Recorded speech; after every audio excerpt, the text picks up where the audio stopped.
Greetings one and all. I am Leash, Natural Mystic, and yes, I'm very much bouncing back this week. In regards to the Locs of Love hair journey, I thought I would just share a little bit in regards to the things that I'm struggling with at the moment. Basically, I'm going through the menopause, so there is a hormonal change, not just within my skin, my body, my temperature, but also with the consistency and the texture of my hair. Hence why I should have started this regrowth journey a little while ago. So what I'm actually trialing, and I have been over about 6 months consistently and a year sporadically on and off, are a range of supplements. I've realised that my calorie intake is way too low, and then when I do eat, I tend to eat things that I just like rather than things that are actually good for me. That has to change. So I'm speaking with some other friends in regards to what sort of supplements and things that they use, but also things that are in shampoos and conditioners, hair masks, hair treatments, and just looking at all the different things that we need to do as women as we get older, but as people, as we, in general, men and women, in regards to looking after ourselves. Also looking into different types of brushes. I know that sounds kind of weird, but like, you've got locks, why would you want a brush? Purely to kind of help stimulate still, encourage, and keep the hair quite smooth where necessary. It does actually help just to brush dust out of it, for example, and brush out loose hairs. So I've always had a bristle brush, and it's something that I would suggest that everybody kind of own somewhere along the line, just because they are for all hair textures, all hair types is what I should say. And I have seen a huge amount of improvement around my edges, especially with the stimulation of the brush, and it helps incorporate any loose hairs and just keeps them nice and tidy, especially under my wrap. Everyone's facing the same direction, or I can, change the direction with the brush, and it's a really easy way of maneuvering the hair rather than combing it through, because I don't want to separate the strands, obviously, because I want mine to mat. And that leads me on to my little final point.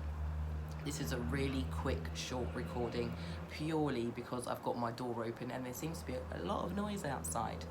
But yes, in regards to the supplements, it's the sort of things that I'm looking at is vitamin D, vitamin B, potassium, magnesium, and a few other things, iron, and obviously just your standard, vitamin C's. Excuse me, your vitamin C as well, again for energy.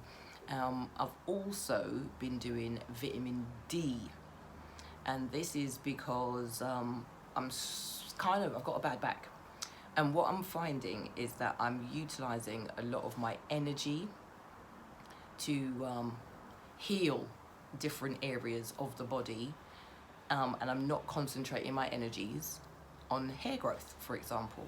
So I find that if I'm aching somewhere else below my neck or not attached to my head, it plays on my mind, and then that in turn causes sort of a mild level of stress or annoyance, I suppose, which in turn doesn't stimulate hair growth because it's not a positive environment. There aren't positive ions floating around my blood and floating around my body.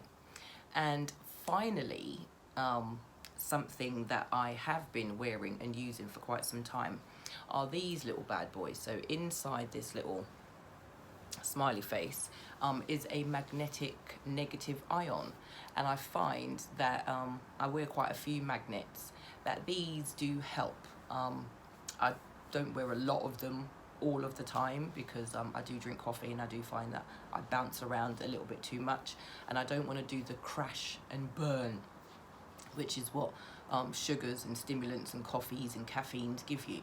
So I've started to use a few extra things actually on my head rather than ingesting them as well.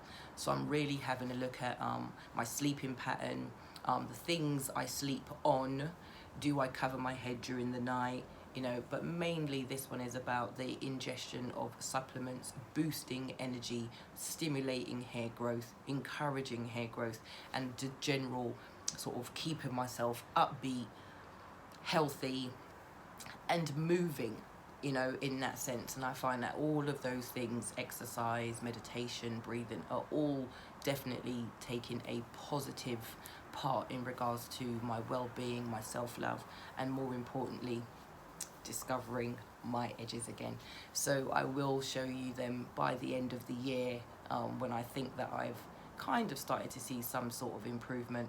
But mainly be consistent with what it is that you're doing. Keep certain things to hand, have a routine or a journal or a diary, and just make sure that if you're meant to grease at a certain time, if you're meant to wash at a certain time or certain day, just keep those things consistent, because, you know, without consistency and commitment, you won't see the results you're looking for. So thank you one and all for joining me. It's been a really quick one, and we will catch up again next week, where I will be discussing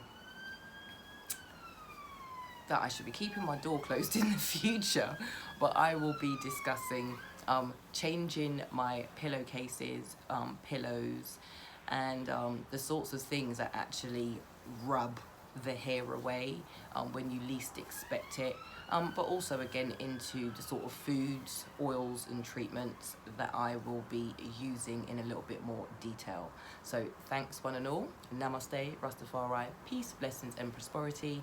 Health is wealth, sharing is caring. Much love, take care of your hair.